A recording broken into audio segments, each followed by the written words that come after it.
Supak ang Philippine National Police sa pagpahigayon sa cultural presentation sa Sinulog 2021. Samtang napakyas ang Sinulog Foundation pagkonsulta sa Interagency Task Force sa pahigayon ng kalihukan diha sa South Road Properties kun SRP. Ano ang report? Walay koordinasyon gikan sa IATF ang pagpahigayon sa Sinulog 2021 Cultural Presentation sa SRP. Gipahayag sa IATF Deputy Chief Implementer sa Cebu City ug Head sa EOC Joel Garganera nga gipaabot pa nila ang pagpakiglambigit kanila sa Sinulog Foundation Incorporated. I presume the Vice Mayor will do that. Perhaps gilas lang tangal niya. Iya lang tangal gitanaw nga mahuman na tuntanan aron pag-present niya. Okay. Basig gilas lang niya aron makumpleto na tanan aron mausaran niya og present.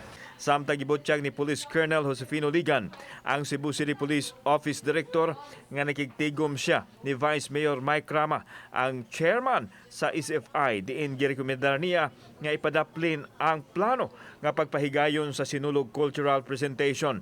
Ilabi na nga walay pagtugot gikan sa IATF. The Sinulog activities needs the collegial approval of the IATF. So unless otherwise there is no approval from the local IATF, then eventually to the regional IATF, the Sinulog activities will be put on hold. So that I emphasize to the Vice Mayor. Gibarugan sa mga opisyal sa kapolisan nga kadto lang gitugot sa lagda sa IATF nga mga religious activity ang mapahigayon ug wala malakip nini ang mga cultural presentation sa Sinulog. Already recommended na it will be prohibited. Naka-recommend namin, Ana. Naka-recommend naman? Yes. During sa meeting sa Basilica. Giklaro sa kapulisan nga dili na sila makapangayo pa og augmentation gikan sa ubang dapit nga iabag sa dako nga kalihukan sama sa Sinulog Cultural Presentation.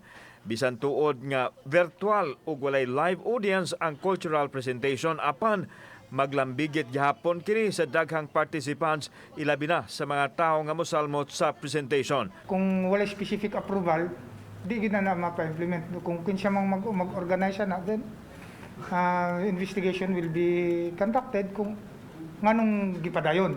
Matod sa kapulisan.